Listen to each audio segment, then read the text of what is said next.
Well, we met at the University of Cincinnati. I had gone to a small girls' school in Raleigh, North Carolina my freshman year, and the young man I was in love with from high school was transferring to the University of Cincinnati. So I asked my parents if I could transfer, and for no other reason except for John, not a good education or anything.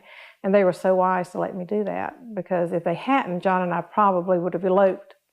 But as it was, I transferred and we broke up immediately. So I stayed at UC, and that's where I met Neal. I didn't really know Neal at first. This was at the end of my sophomore year in college, and he was a senior. And I had glasses. I didn't have my contacts yet, and I didn't want to wear my glasses. So when I was in the library studying, I couldn't see anything past my table. But Neal had seen me, and he asked a good friend of mine if he asked me out, would I go?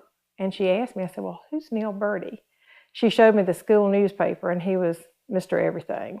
Won every award that you could win as a senior and all that. I said, ooh, yeah, I think I'd like to go out with him. So that's how we went out that first date. I didn't know what he looked like except for the picture I had seen in the newspaper. The first date was very interesting. This was an initiation for an honorary at UC, and Neal's little brother in fraternity was being initiated. So he asked if I would go to that. And being a Baptist background, 3 children, 3 girls in the family, we always had to be home by midnight. That was it. The school I went to my freshman year, you had to be in by midnight. That was it. University of Cincinnati, you didn't have to be in until 2:30.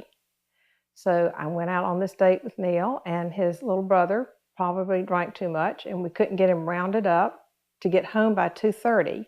So Neal got me back to the dorm 5 minutes late on our first date at 2:30 in the morning. And I thought, that's it. I probably won't ever go out with him again. But we did start dating that next year. We really started dating, but it started off on kind of shaky grounds. My sisters loved him. They met him first, my older sister did. But my father had been killed in an automobile accident up in New Jersey. And mother was still up there with my younger sister, and I was at UC. So the first time they met him was he had gone up to look at Union Theological Seminary, and he stopped by to see my mother, which I thought was pretty brave of someone to go up in a situation like that. I wasn't with him, he was there by himself, and so he went and met my mother by himself. Of course, she fell in love with him. Who wouldn't?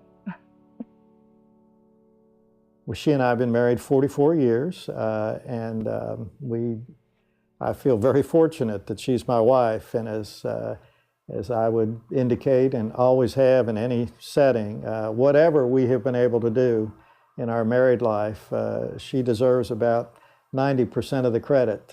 She's just a very giving individual, very caring, has always been there for us.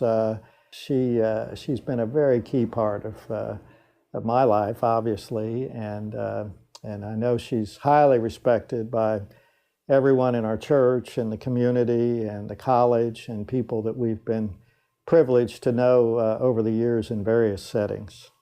Neal was on the staff at the University of Cincinnati, and part of his salary was living in the dorm in the residence hall and being sure that what residence life was. We had to eat in the cafeteria to be sure the food was okay. And so I was it was a men's dorm. This was in the '64. Vietnam War was on, and people were coming back, and some of the young men who were there were older than I was, but they still called me Mrs. Birdie, which I thought was interesting.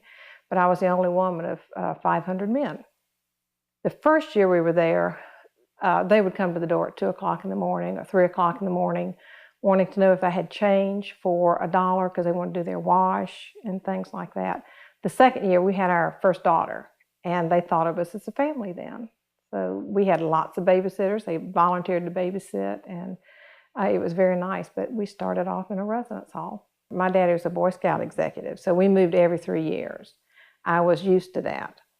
And when Neal and I got married, we lived in Cincinnati 2 years, and he was, as I say, on the Dean of Students office. Then he wanted to go to the college entrance examination board. That was in Chicago. So we moved to Chicago, and we lived there for 2 years.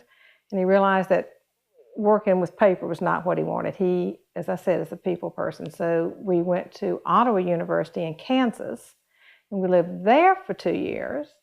And David Matthews had given him instructions asking him if he would talk about or think about a new college, which he did, wrote a proposal. David said, now would you come do that? So we moved to Tuscaloosa. And after 2 years of being in Tuscaloosa, I was thinking, get to clean out the closet, it's time to move. And we were there for 6 years. So I finally realized Neal could hold a job. And every time we moved, and for a while we moved every couple of years, we had a new baby in every state that we lived in. And finally, when we came to Alabama, she said, listen, I'm not moving again because 4 children's enough. But we have moved a lot, and it's been a wonderful life as far as that goes. We've met friends. I have cried each place we've left because I love the place that I'm living in.